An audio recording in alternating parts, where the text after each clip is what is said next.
sequência aqui ao Jornal da Manhã, segunda edição, agora falando do preço da gasolina que subiu. R$ 5,25 nos postos, segundo a Agência Nacional de Petróleo, Gás Natural e Biocombustíveis, ANP. Só na última semana a alta chegou a 17 centavos e vamos entender agora os impactos do aumento com o professor de Economia da Universidade Federal Fluminense, Luciano Lozecan. Muito bom dia, professor. Prazer tê-lo conosco. Bom dia, é um prazer. Professor, já era esperado, né? Evidentemente, houve aquela decisão do governo e agora o consumidor sente na bolsa, sente no bolso e, evidentemente, a gasolina foi o combustível que recebeu uma maior tributação. O senhor teme aí um efeito cascata para a inflação do Brasil e, evidentemente, aí vai pesar ainda mais no bolso do brasileiro? A tendência ainda é de aumento. A gente teve essa notícia, né, da pesquisa de preço da ANP. A gente tem que salientar, né, que essa pesquisa ainda não pega a totalidade do período pós reoneração, né? A pesquisa entre 26 e 4, né? Então ainda carrega um pouco, né, dos preços antes da reoneração, né? Se a gente vê o resultado, né, aumento de 17 centavos, né, do litro de gasolina, é um aumento que não passou integralmente, né, o aumento que ocorreu na última semana, né, na refinaria, né? Se a gente lembrar, foi a reoneração foi de 47 centavos, teve uma redução do preço, né, da gasolina na refinaria de 13 centavos, levaria uma conta de 34 centavos, né? Então a gente está ainda na metade desse valor, né? É claro que a gente tem que considerar também, né, que é um preço, a gente está verificando o preço na bomba, né? O preço na bomba é um preço livre, né? E depende muito das condições de concorrência, né? Da situação de mercado, né? De demanda nos postos de combustível na revenda, né? Então, esse repasse ainda deve ocorrer, né? Desses 34 centavos ainda deve ocorrer de forma gradual nos próximos dias, né? Diogo Schelp, o professor Luciano Lozecan está conosco. Schelp, a sua pergunta. Muitos economistas estão revisando para cima a projeção de inflação do ano, né? E, em parte, né, uma das coisas que mais tem pesado é justamente a questão dos preços administrados, ou seja, serviços públicos, né, com contratos ou que são regulados pelo setor público. Nesse caso, quando se fala, por exemplo, em aumento dos combustíveis, né, aumento também da tributação sobre a energia, que também vai impactar no bolso das pessoas, adianta usar a taxa de juros, a taxa básica de juros, como remédio contra esse tipo de alta, ou são coisas diferentes? Na minha opinião, não adianta, né? O aumento da taxa de juros é uma tentativa, né, de lidar com a demanda, né? E esses componentes são componentes de composição de preço, né, de oferta, né? Então, diretamente a gente não vê um mecanismo, né, direto de combater. É claro que uma tendência pode compensar a outra, né? Mas, a meu ver, não é incorreto, não é adequado, né, combater a inflação com taxa de juros no momento, né, que a gente tem uma inflação que é uma inflação de custos, como o caso de combustíveis, né? Professor Luciano, o mundo busca, né, o combustível limpo, né, e o Brasil já o possui há muito tempo, que é o etanol. Com esses choques aí que nós tivemos, guerra, pandemia, né, o petróleo, a gente sabe, tem a sua cotação, é uma commodity internacional, né, então oscila bastante, claro, diante desses acontecimentos, uma guerra, o pós-pandemia, né? O Brasil aproveita o potencial do etanol ainda de uma maneira, ele poderia muito mais aproveitá-lo, esse potencial, o etanol poderia custar menos, claro que o mercado é livre, mas na visão do senhor, quer dizer, o etanol deveria ser naturalmente aí o combustível mais utilizado no Brasil em um preço menor? Quando a gente fala de preço, né, é difícil a gente, quer dizer, é claro que a gente tem uma competitividade no etanol, o etanol brasileiro tem um histórico de utilização e o Brasil está muito à frente quando a gente compara com outros países na penetração de renováveis como combustíveis, né? também na geração de eletricidade também temos vantagens, né? Mas é difícil a gente pensar que o etanol seria suficiente, né, para substituir integralmente a gasolina. E se a gente utiliza a gasolina para atender o mercado, a tendência, né, que a formação de preço ocorra com o marcador, né, com a referência do preço internacional dos combustíveis e, em alguma medida, do petróleo, já que um preço impacta no outro, né? Então, ainda que o etanol seja competitivo e a gente tenha uma vantagem, eu não acredito, pelo menos num horizonte factível, né, que isso impacte em preços mais baratos para o consumidor. É claro que tem um conjunto de outras vantagens e aí relacionadas ao meio ambiente, né? Diogo Schelp.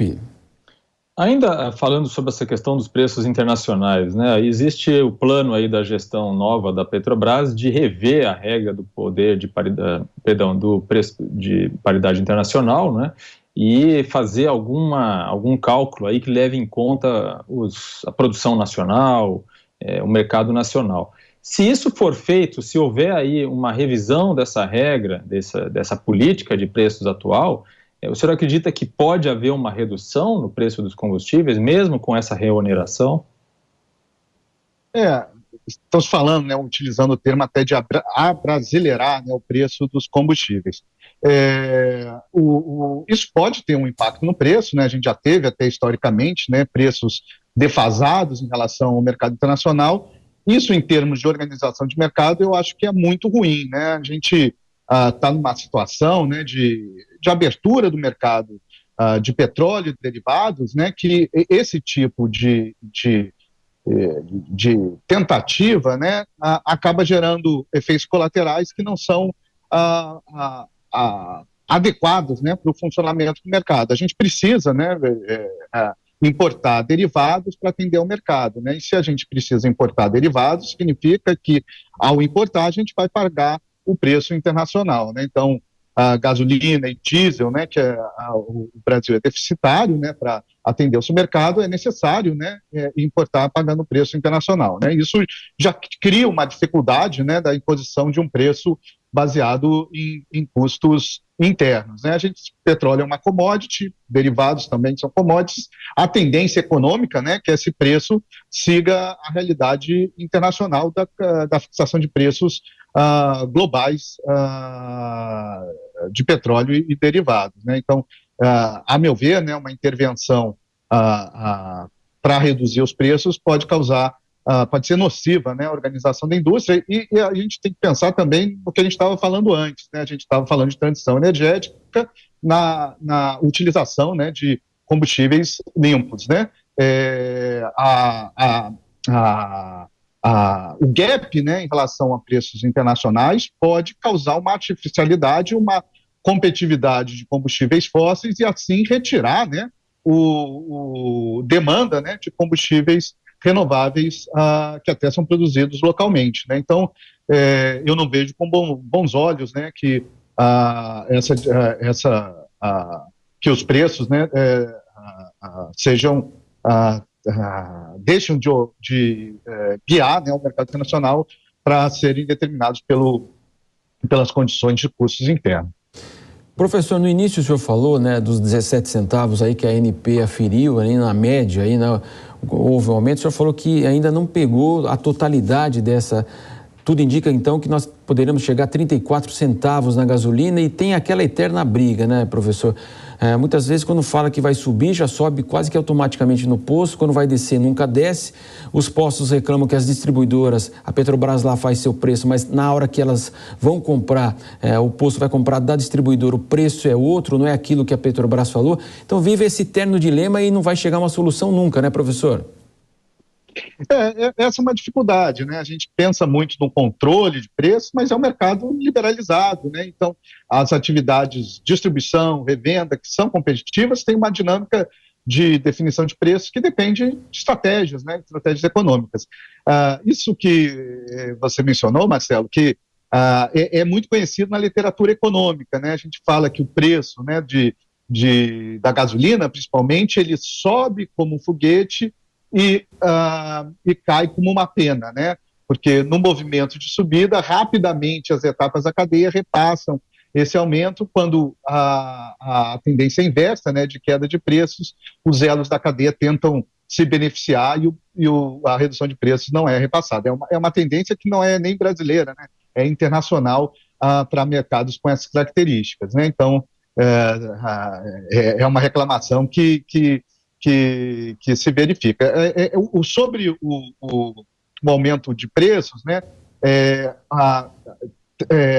se a gente fizer o cômputo, né, do reajuste menos o desconto na refinaria, daria os 34 centavos, né?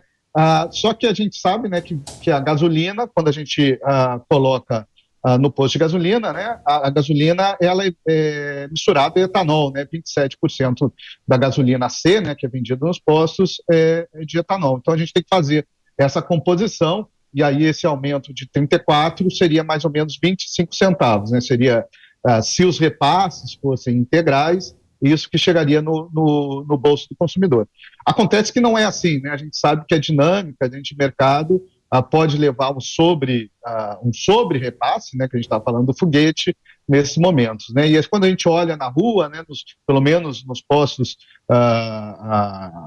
que eu tenho visto, né, o aumento de preços é até superior a esses 34 centavos, né?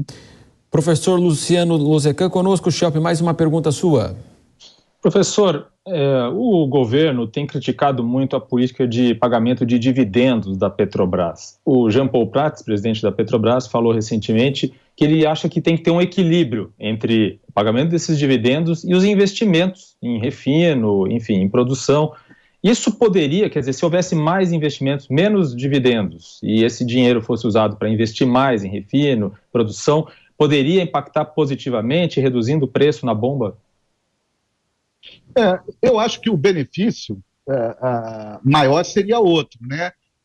Eu acho que realmente a gente está numa situação, por vários motivos, né, que vem do ajuste, né, da Petrobras desde 2015, quando a empresa estava muito endividada, e com isso a política de dividendos teve que ser mais favorável, né, para recuperar a empresa, né? Então a gente chegou nessa situação que hoje, com o preço elevado do petróleo no mercado internacional, acaba sendo desequilibrada, né? Então, a meu ver, está na hora realmente de relançar investimentos, a gente retomar, né, uma maior robustez da Petrobras, e para isso, né, é aí que eu acho que